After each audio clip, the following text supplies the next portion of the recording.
I remember that day as if it were etched into my bones, sharp, jagged, and forever seared into my memory. My best friend, the one I trusted with every secret, every fragile piece of my soul, stood in front of everyone, her voice trembling with malicious glee. She didn't just reveal my addiction, she twisted it, made it a weapon.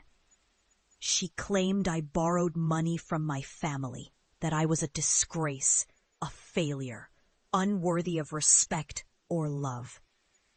The crowd's whispers turned to jeers, and I felt the ground shift beneath me. Humiliation crushed me, a tidal wave of shame crashing over my head. I wanted to disappear. I wanted to crawl into the shadows and become invisible.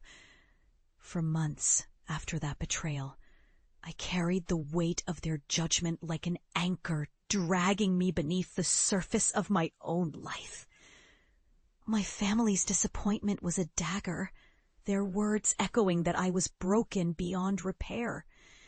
But in the depths of that darkness, something fierce ignited, a spark I refused to extinguish. I knew I couldn't let their words define me. I refused to be a victim of their cruelty. So I left. I walked away from the shame, from the family, from their expectations.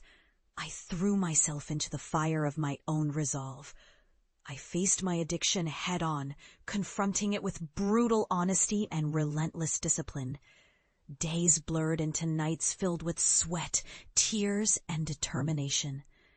I clawed my way out of the pit I had fallen into, without borrowing a single dollar from my family, without handouts or excuses.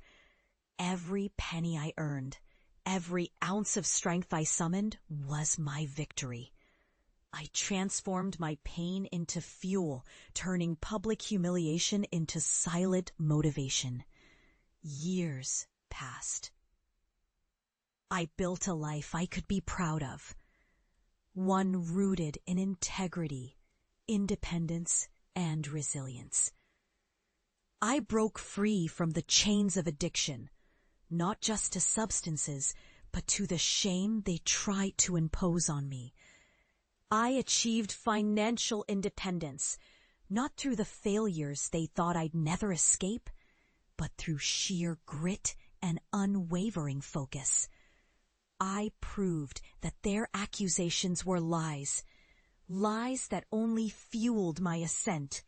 And then, one quiet evening, I returned home, not as the broken girl they had cast aside, but as a woman who had defied all odds. I walked into that room where once I had been humiliated, and I saw their faces, confused, perhaps guilty, but mostly stunned by my transformation. I stood tall, my voice steady but low with quiet power. You thought I was finished? You thought I would stale, that I was a disgrace. But I am here, stronger, wiser, unbreakable. I took the pain and forged it into my strength. I proved that no one's lies can define me and no failure can stop me. The silence that followed was deafening. I didn't need to yell. I didn't need to yell. My presence, my words, they echoed with the truth of my journey. I had become unstoppable. I had risen from the ashes of their betrayal to claim my place in the world, not just as a survivor, but as a testament to resilience. In that moment, I knew the greatest revenge isn't in their downfall, but in your triumphant return, in becoming someone they could never diminish. And so I stand here now, a woman unshaken by the past, fierce with the knowledge that I wrote my own ending. No longer the girl they betrayed, but a force they can never conquer. That is my victory. That is my revenge.